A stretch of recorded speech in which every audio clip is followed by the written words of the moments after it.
Hey kids, it's Heather with Campbell Revival Ministries. We are also Campers for Jesus. Um, I'm sorry, you guys. I know it's been a little while since I've done our last story time. Just kind of reorganizing some things and in our mentorship right now. And so we're just kind of focusing on certain areas. And so here I am again, and we are starting our story time back up. And today we are going to be reading Where the Red Fern Grows by Wilson Rawls. And you guys, I remember reading this and watching the movie when I was young, and I absolutely love the book and the movie. Both are really good, and it takes place out in the Ozarks. So, if you love dogs and if you love hunting and things like that, and just the outdoors, it's a great book and fun to read. So we will be reading this for the next few times, and probably about a couple of chapters a day. Now there's no pictures in it, so I won't be holding it up for you guys.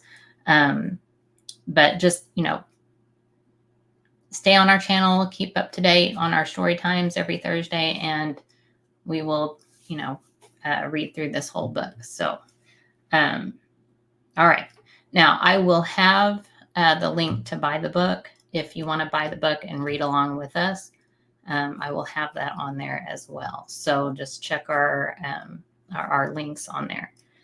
Okay, so today, also, we have our prayers that we're going to be starting up. And the one we're going to do with this book is called the priestly blessing. Okay. And this is something that God told Moses and Aaron to pray to the Israelites. And you can actually find this in Numbers chapter 6, verses 22 to 27. So we're going to learn how to pray this prayer each time we read. And now you can go on our website. I will have them all the prayers posted so that you can learn them, and you can have them for yourself to read out loud if you want, or just to keep on you. So okay, so you guys, I love you all, and let's do this. Let's begin with our prayer, and this time I can actually post it up. I don't have to hold it up like I did before, and it'd be crooked. So here we go, you guys. All right. May the Lord bless us and protect us. May the Lord smile on us and be gracious to us. May the Lord show us his favor and give us his peace. I pray in the name of Jesus. Amen. It's a short prayer, but it's a very powerful prayer to pray.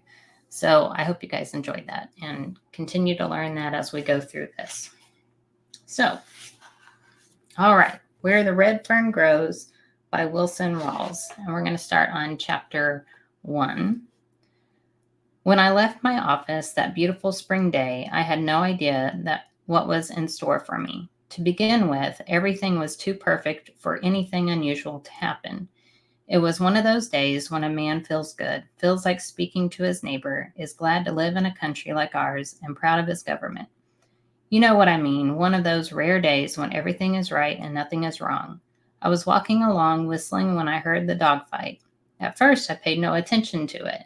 After all, it wasn't anything to get excited about, just another dogfight in a residential section. As the sound of the fight grew nearer, I could tell there were quite a few dogs mixed up in it. They boiled out of an alley, turned, and headed straight towards me. Not wanting to get bitten or run over, I moved over to the edge of the sidewalk. I could see that all the dogs were fighting one. About 25 feet from me, they caught him and down he went. I felt sorry for the unfortunate one. I knew if something wasn't done quickly, the sanitation department would have to pick up a dead dog. I was trying to make up my mind to help when I got a surprise. Up out of that snarling, growling, slashing mass reared an old red bone hound.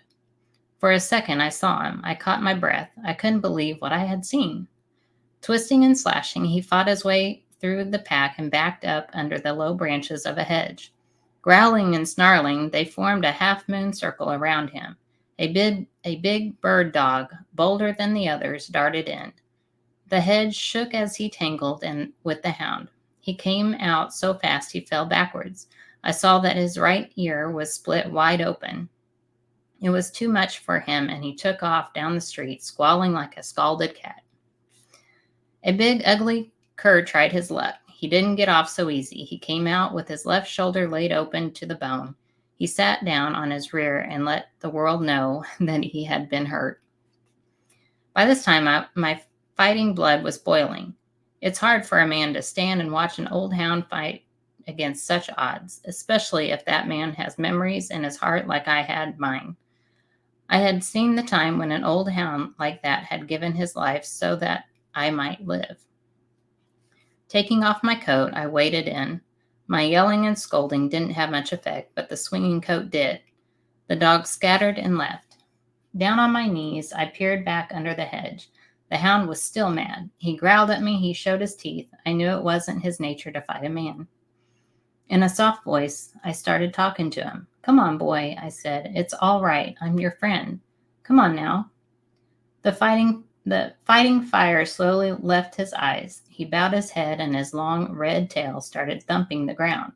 I kept coaxing. On his stomach, an inch at a time, he came to me and laid his head in my hand. I almost cried at what I saw. His coat was dirty and mud-caked. His skin was stretched, drummed tight over his bony frame. The knotty joints of his hips and shoulders stood out a good 3 inches from his body. I could tell he was starved. I couldn't figure it out. He didn't belong in town. He was far out of place with the boxers, poodles, bird dogs, and other breeds of town dogs. He belonged in the country. He was a hunting hound. I raised one of his paws. There I read the story. The pads were worn down slick as the rind on an apple. I knew he had come a long way and no doubt had a long way to go. Around his neck, Around his neck was a crude collar. On closer inspection, I saw it had been made from a piece of check-lined leather. 2 holes had been punched in each end, and the ends were laced together with baling wire. As I turned the collar with my finger, I saw something else. There, scratched deep in the tough leather, was the name Buddy. I guessed that the crude, scribbly letters had probably been written by a little boy. It's strange indeed how memories can lie dormant in a man's mind for so many years, yet those memories can be awakened and brought forth fresh and new, just by something you've seen or something you've heard or the sight of an old familiar face. What I saw in the warm gray eyes of a friendly old hound brought back wonderful memories. To show my gratitude, I took hold of his collar and said, "Come on, boy, let's go home and get something to eat." He seemed to understand that he had found a friend. He came willingly. I gave him a bath and rubbed all the soreness from his muscles. He drank quarts of warm milk and ate all the meat I had in the house. I hurried down to the store and bought more. He ate until he was satisfied. He slept all the night and most of the next day. Late the afternoon, he grew restless. I told him I understood, and as soon as it was dark, he could be on his way. I figured he had much better chance if he left town at night. That evening, a little after sundown, I opened the back gate. He walked out, stopped, turned around, and looked at me. He thanked me by wagging his tail.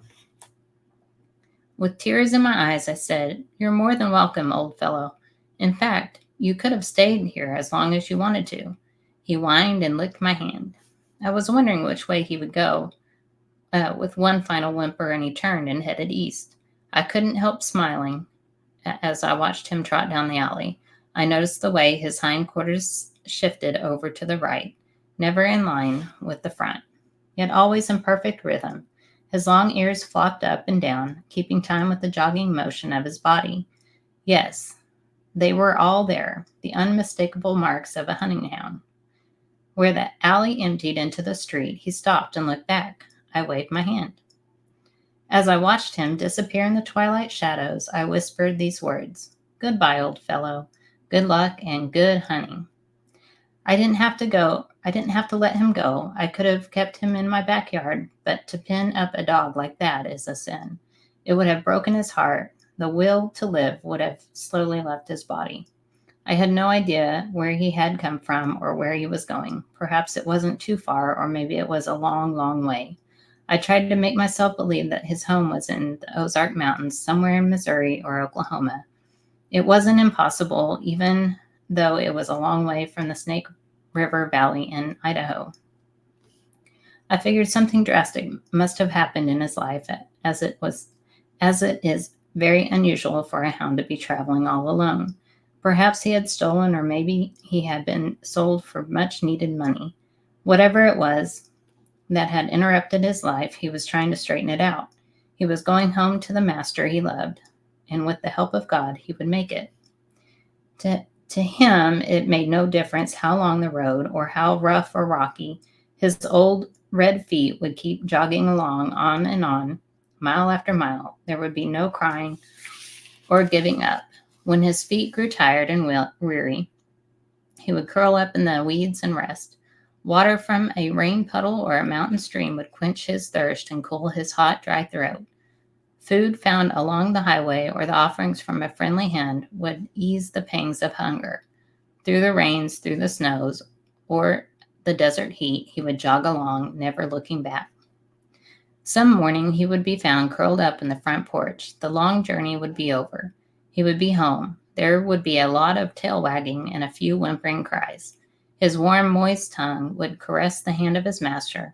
All would be forgiven. Once again, the lights would shine in his dog's world.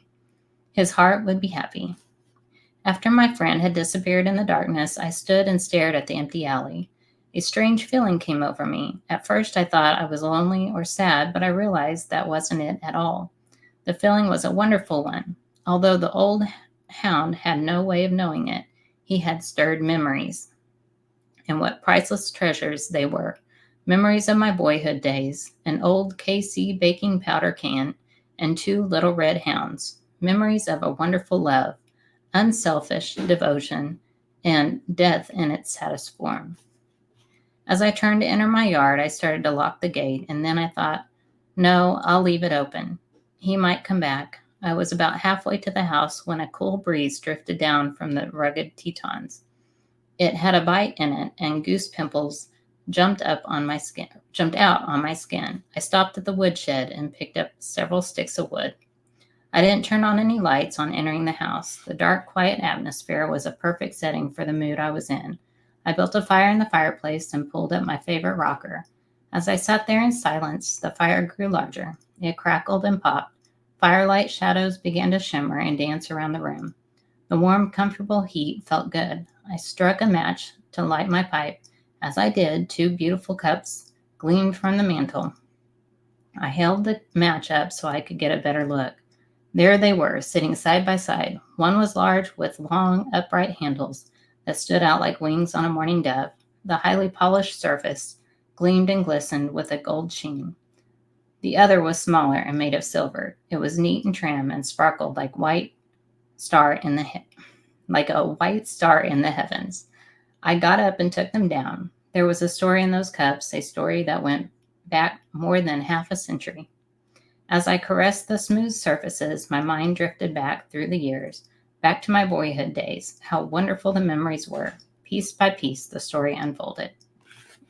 All right, guys, so we're going to stop there this time, and we'll continue on so that you have a chance, if you want to get the book and read along, you can do that. So that's where I'm going to stop today, and then we'll, progress at, a couple of chapters a day as we kind of move through the book. So anyways, if you guys need anything, have questions or need prayer or anything, go to our website. You can submit a prayer request.